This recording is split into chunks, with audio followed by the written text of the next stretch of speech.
Oh, okay. Because she can need them now. Yeah, for sure. Okay. Yep. Both her and Betty, they were two peas in a pod, and when it came to their sweets, boy, did they love them.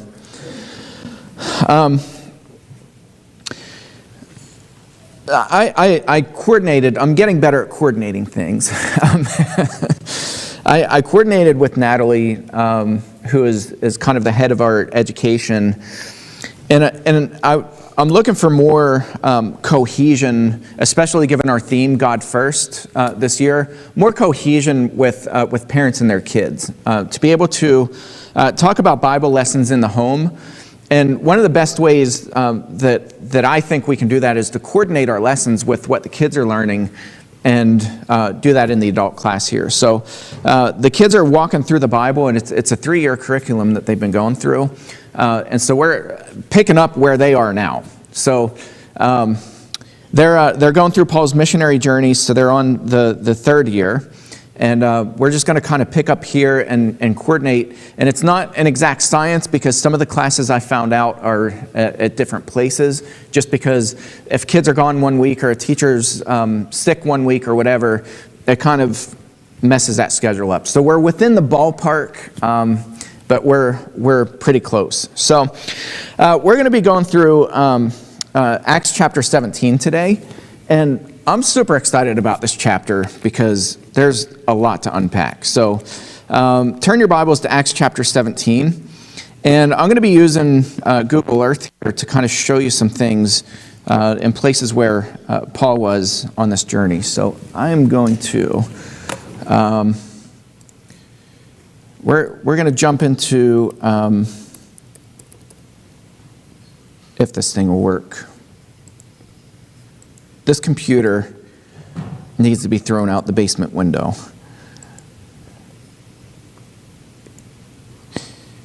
All right.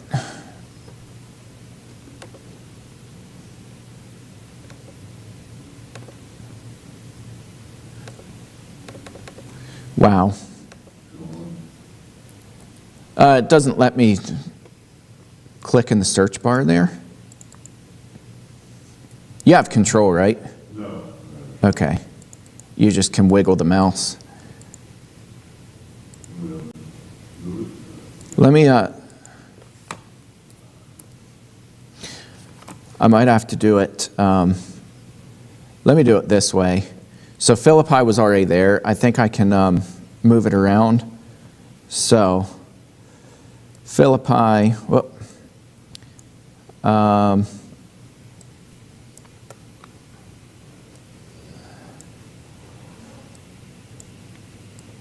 See if I can, and having it on top of papers doesn't really help.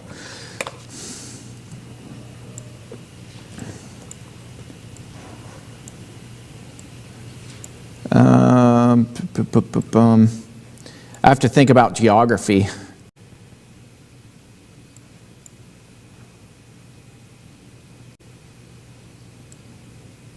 Yeah, it's in this area, Thessalonica.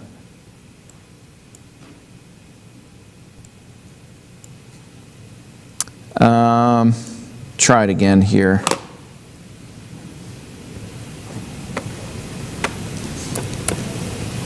It's just not letting me type in there. What's that? Yeah, it'll just, Philippi was already queued in there, so.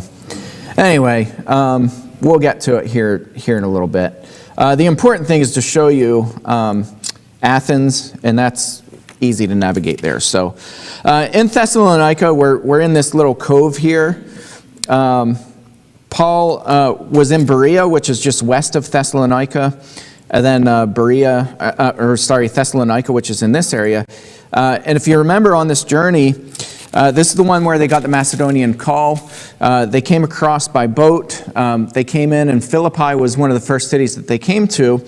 Paul and Silas were beaten and put into prison. They were flogged, put into prison. We talked about how that was a very Roman city. It was a Roman stronghold for the government.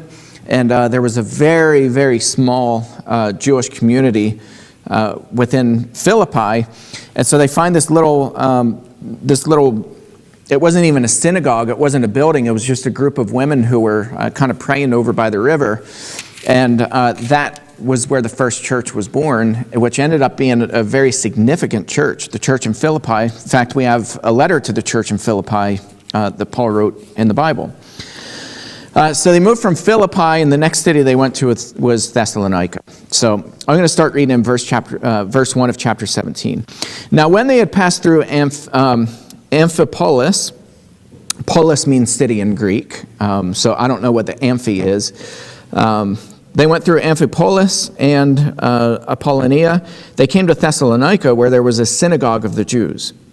And Paul went in, as was his custom, and on 3 Sabbath days he reasoned with them from the Scriptures, explaining and proving that it was necessary for the Christ to suffer and to rise from the dead, and saying, "This Jesus whom I proclaim to you is the Christ." And some of them were persuaded and joined Paul and Silas, as did a great many of the devout Greeks, and not a few of the leading women.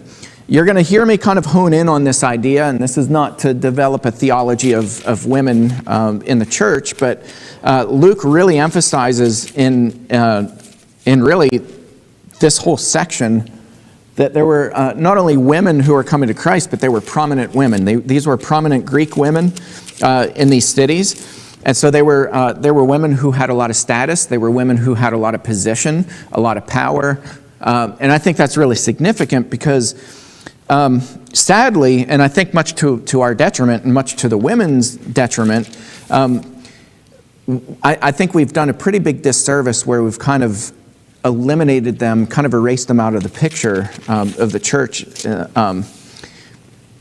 And clearly there was a lot of significance. These women were integral. They were incredibly important. In fact, Paul, when he writes the letter to the Romans, mentions a whole host of women who were essential to his ministry.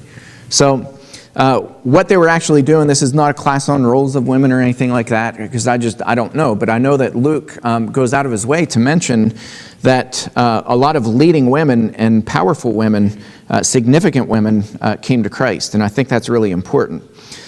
Verse 5, but the Jews were jealous, and taking some wicked men of the rabble, they formed a mob, set the city in an uproar, and attacked the house of Jason, seeking to bring them out of the crowd. I want to pause there for a second because it's kind of an odd saying, the men of the rabble, not really common English vocabulary.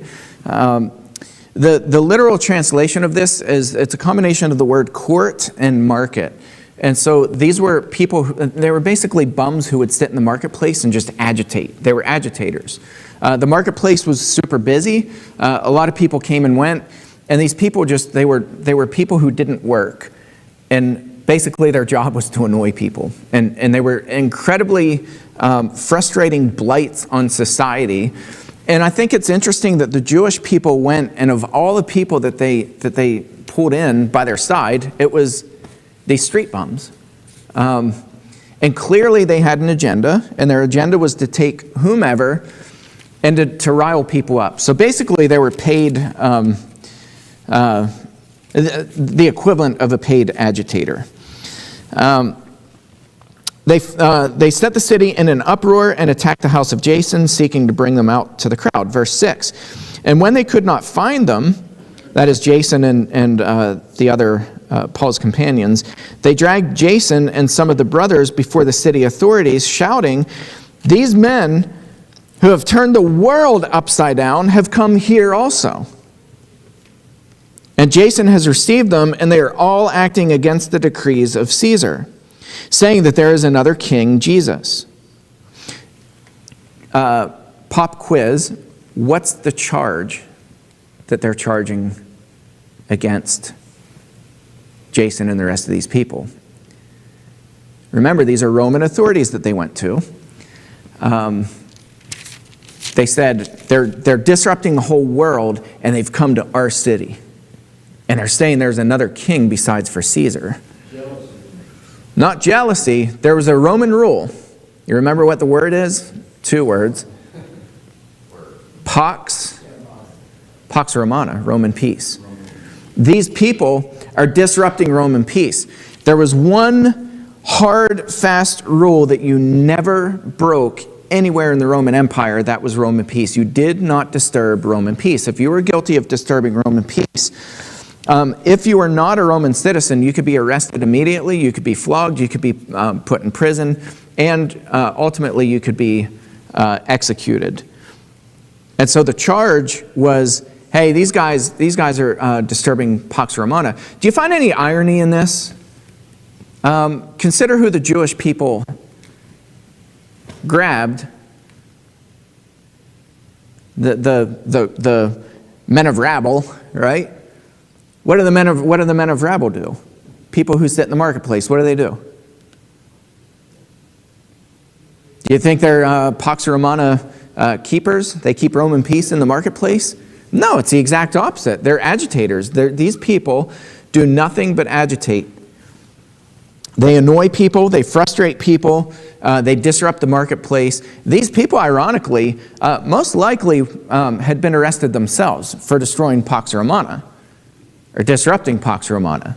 I'm guessing these people were probably Roman citizens, which is why they're not dead, and they're in and out of jail. Do we know anybody who's like that? You ever run into people who are just in and out of jail? They're just constantly in trouble, and you're like, I see you smiling back there, and I know we're thinking the same person. I have a relative. We won't mention names. Somebody who is always in and out of trouble, running their mouth, always agitating people, always just constantly agitating and in trouble. And it's ironic that these are the people that the Jewish people grab.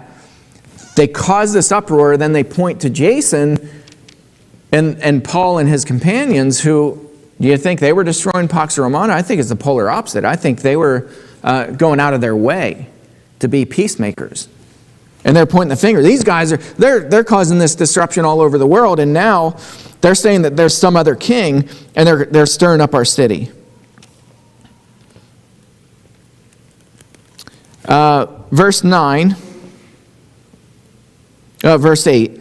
And the people in the city authorities were disturbed when they heard these things, and when they had taken money as security from Jason and the rest, they let them go. I think word had traveled from Philippi to Thessalonica that what had happened up there, and that's why they weren't beaten and arrested like they were in Philippi.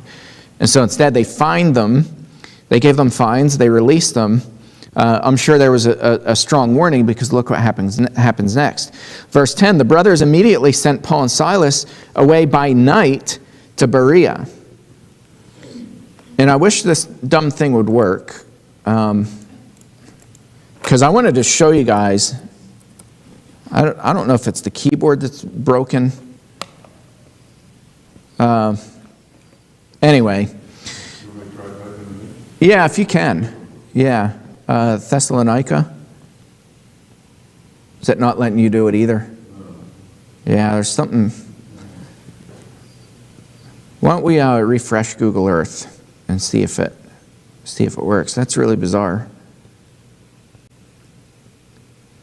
Anyway, while you're doing that, there are extreme mountains that separate Thessalonica from the bay, where Paul jumped ship. And so this night trip across the mountains was not an easy journey. Imagine it pitch black. There's obviously no street lights. And they're making this treacherous journey over to the ocean, where Paul's going to hop a boat. Eventually, anyway, after Berea. The brothers immediately sent Paul and Silas away by night to Berea, and when they arrived, they went into the Jewish synagogue. Now these Jews, more noble than those in Thessalonica, they received the word with all eagerness, examining the scriptures daily to see if these things were so. Many of them therefore believed, with not a few Greek women of high standing as well as men. Do you start to see a theme here? Luke is going out of his way to mention these women who are prominent women, Greek women. But when the Jews from Thessalonica learned that the word of God was proclaimed by Paul at Berea also, they came there too, agitating and stirring up the crowds.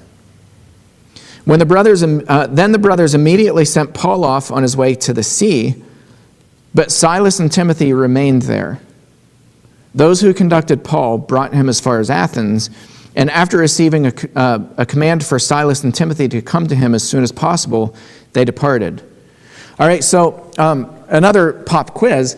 Who's Paul with at this point? Besides people conducting the boat, who's Paul with? That he was with before, his companions. Who's he with? Nobody. And if you think about this, Paul gets a Macedonian call.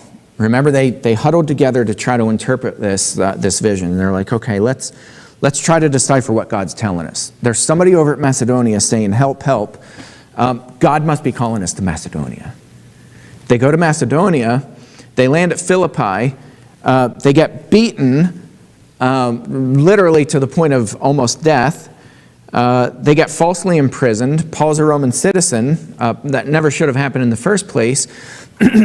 They end up converting the jailer and these handful of women that were Jewish women, and then they're chased out of Philippi. They go to Thessalonica. Total disaster. Paul's there a total of how many weeks? 3. He's there for 3 weeks. He gets chased out and has to leave at night. After a bunch of his companions get fined and threatened. And then he goes to Berea, which is a small little town, not a significant city. And I think at this point, Paul's probably just trying to figure out where can I go that is a least likely place for them to find me. They seem to be engaged. Paul converts several Jewish people as well as prominent Greek women in Berea. And then the people from Thessalonica come so fast, and I think this was a surprise attack, because Paul's now separated from his companions. Nowhere else in the scriptures do we find Paul ever separate from his companions, ever.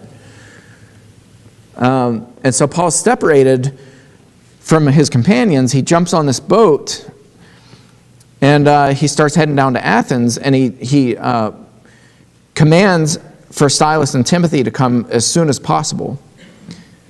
Paul wasn't likely to fare well without his companions, and he knew it. He needed help.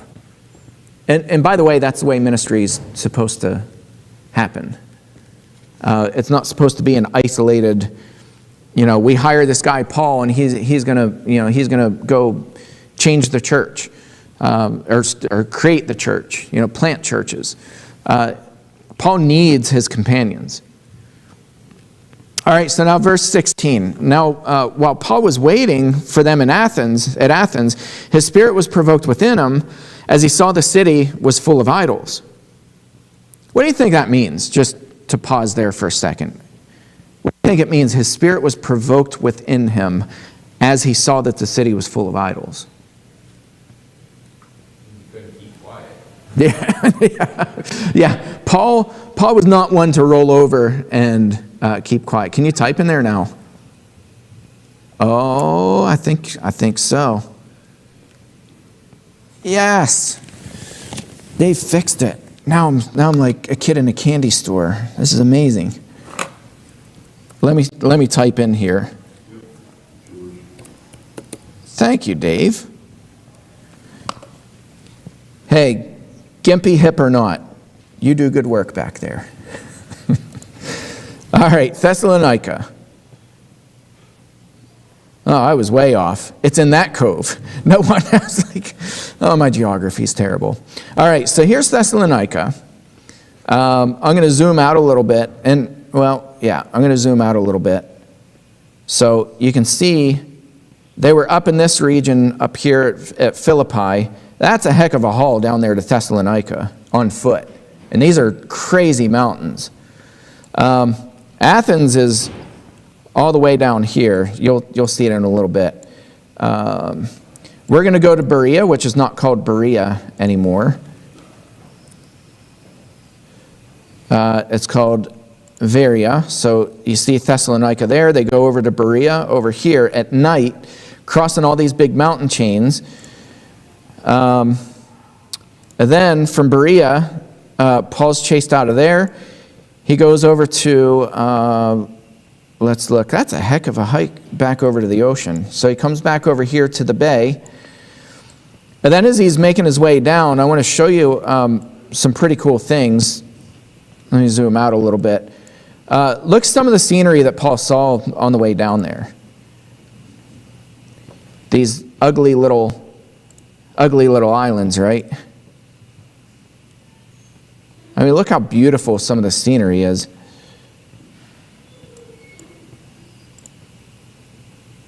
I mean, this is the scenery that Paul's passing as he's going down.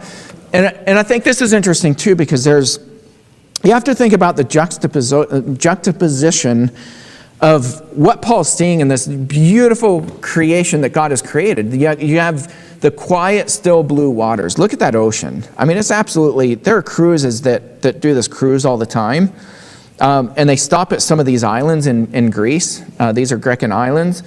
If you see the steps going up kind of on the left-hand side of that mountain, and then there's a house up at the top, like these little private islands. And I mean, it's just gorgeous, breathtaking views. And when you juxtapose that against what just happened and the chaos and the turmoil and the distress and all that stuff that happened in Thessalonica, in Philippi, Thessalonica, Berea, Paul's being chased out. Paul's separated from his companions. Then he gets to the ocean, and there's this calm stillness and beauty.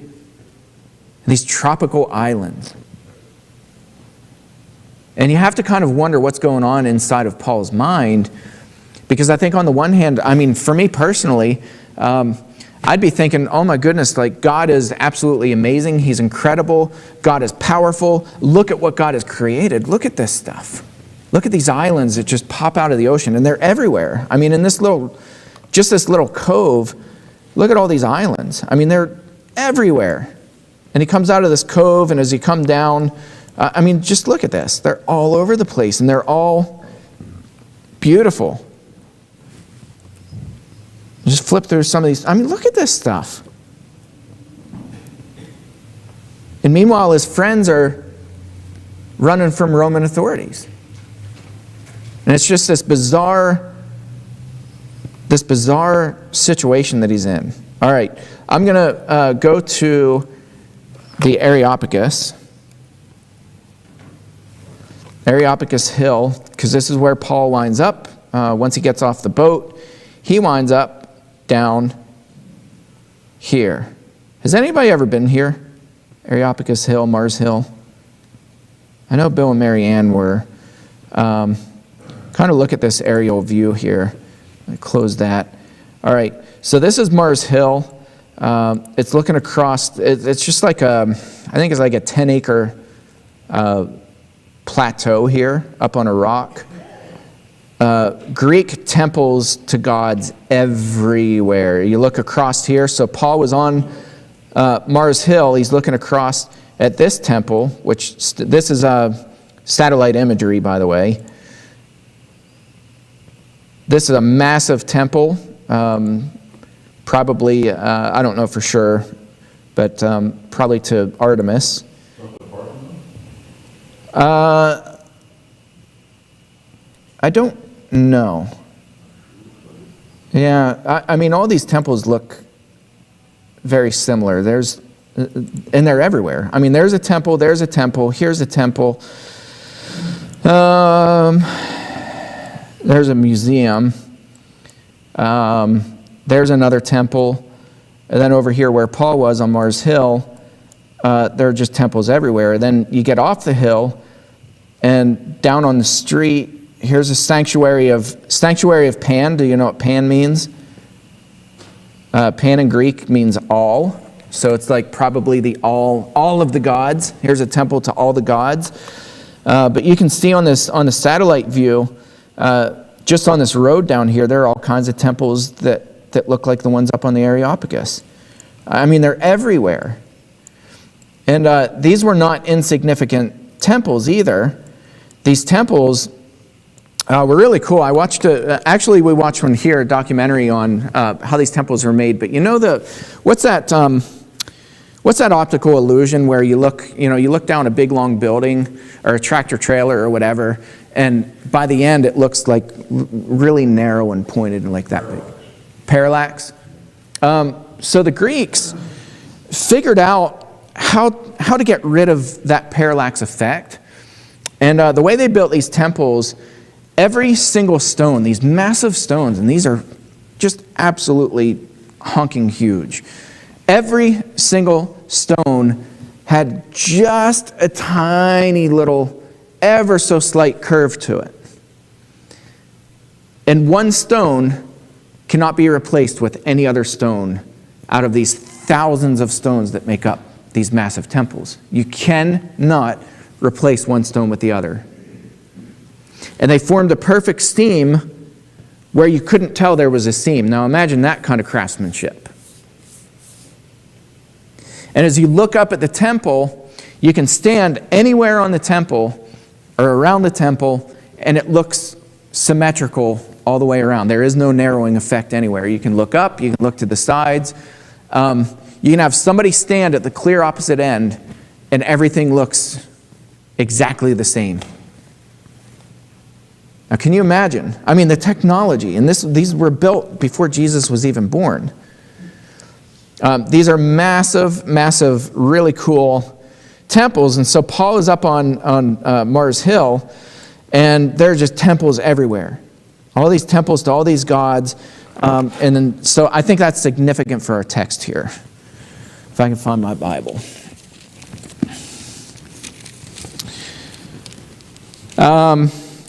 Verse 16, again. Now, while Paul was waiting for them, that is Timothy and Silas, he was waiting for them at Athens. His spirit was provoked within him as he saw that the city was full of idols.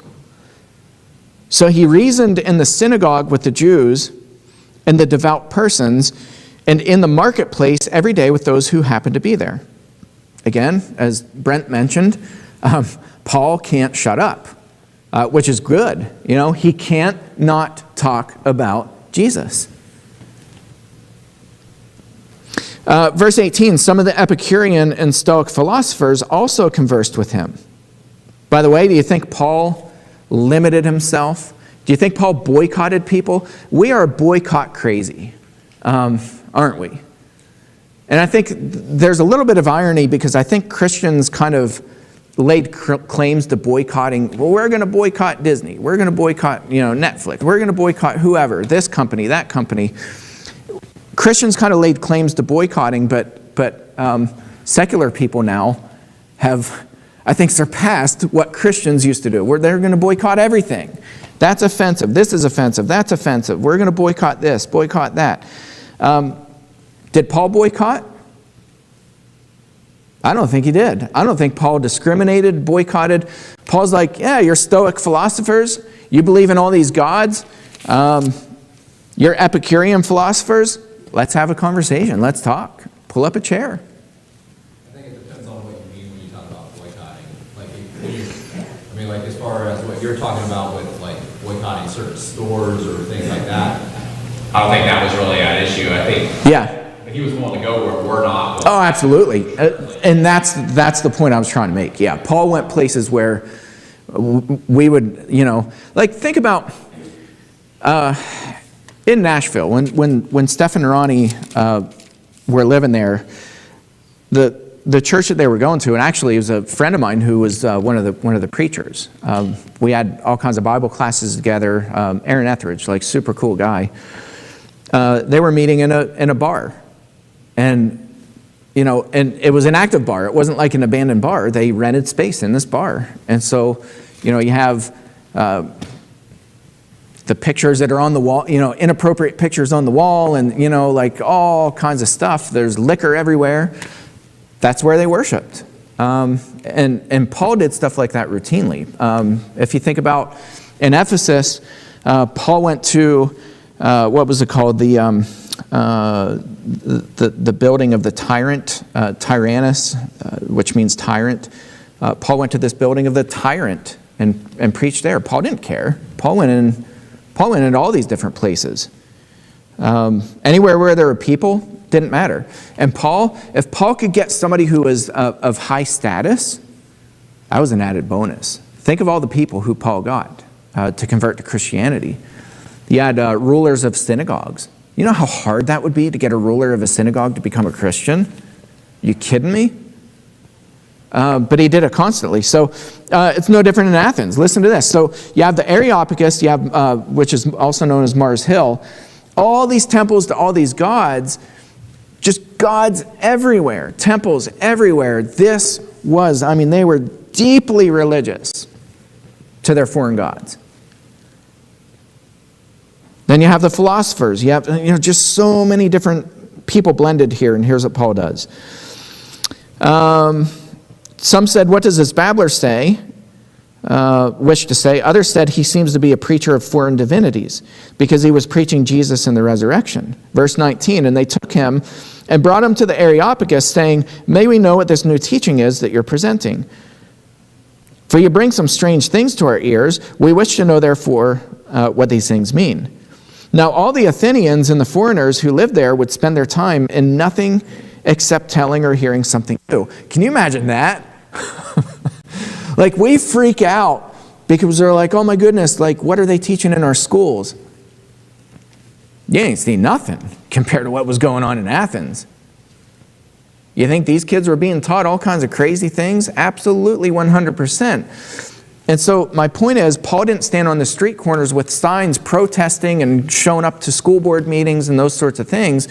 Not that people can't do that, but Paul had a bigger mission marked out. Paul's like, hey, they're talking about every idea that, that's out there in the universe.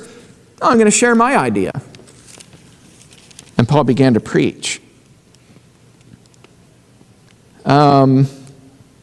Verse 22, so Paul, standing in the midst of the Areopagus, said, men of Athens, I perceive that in every way you are very religious. For as I passed along and observed the objects of your worship, I found also an altar with this inscription, to the unknown God. What therefore you worship as unknown, this I proclaim to you. The God who made the world and everything in it, being Lord of heaven and earth, does not live in temples by man. Another question, what did Paul, remember the picture I just showed? What did Paul just see with his own two eyes on his way to Athens? I don't think it's coincidence. All this gorgeous, gorgeous, breathtaking scenery, natural scenery that God created, all these beautiful islands popping up out of the ocean. And Paul's saying, this God that you serve, he can't be contained in these temples. He's not a thing. He's not this man-made object. God's far bigger than that. Skipping down, I'm going to skip some of his sermon here for the sake of time. Verse 29, being then God's offspring, we ought not to think of the divine being as like gold or silver or stone, an image formed by the art and imagination of man. Whew. That's a risky thing to say where he was standing. Now don't think of God as like, living in temples and, all this artwork. And do you think the Greek people put pride in the art? Of just the art of the temples, just the archistructure. A lot of pride. This is a risky thing for Paul to say. Risky, given his audience. But he says it. Verse 30, the times of ignorance God overlooked, but now he commands all people everywhere to repent, because he has fixed a day on which he will judge the world in righteousness. That's that word for balancing the scales. It literally means judicial approval after God's examination. And so it's a word that means not tipping the scales for people. God executes justice based on righteousness. So God's fixed a day on which he'll judge the world in righteousness by a man whom he has appointed. And of this, he has given assurance to all by raising him from the dead. Now when they heard of the resurrection of the dead, some mocked, but others said, we will hear you again about this. So Paul went out from their midst, but some men joined and believed, among whom also were Dionysius the Areopagite. You know what an Areopagite is? I didn't, so if you don't know, no shame, I had to look it up. An Areopagite is the judge, the ruler of the entire Acropolis, Mars Hill. This whole hill with all these temples to all these gods, he's the judge who sits there, and he determines what people are allowed to talk about, what they're not allowed to talk about. He determines the worship. He networks the temples with other temples. He is the go-to person on the Areopagus. Paul converts him to Christianity. Do you see what I mean? Oh, and there's another sentence, another part of that sentence. And a woman named Damaris, and others with them. Paul mentions her by name because, Luke rather, mentions her by name. Why? Because she was significant. I'm guessing that she had something to do with ruling in the Areopagus region. She was a very significant, powerful woman. Paul converts him, the ruler, the judge of all the Areopagus, and Damaris and others. Paul didn't shy away. And I think, I'll close on this note. I think it's really significant, and as we go through Paul's missionary journeys, it's not that Paul was like this fearless man, and he was like, I'm going to march right in there, and I'm going to do my thing. God is on my side. Paul admittedly says, I came in trembling and weakness. I was terrified. Right? Paul's kind of a scaredy pants. Paul's not a gifted speaker. Paul talks about his inability to speak well. When he's writing to Corinth, he's like, you guys hire all these super apostles who are able to preach well. And then he sarcastically says, sorry, I'm not like the super apostles. I can't sweep you off your feet when I speak. So Paul is not a gifted speaker, certainly by today's standards. Paul's not this confident speaker by his own admission. He's not dynamic, he's not confident, but Paul went where God sent him, and he used that as an opportunity and said, I'm going to lean into God, I'm going to trust God and see what God does with this. And look who was converted over and over and over, these powerful people. All right, you guys can come in. We're going to stop there. Thank you guys, and we'll see you in a little bit.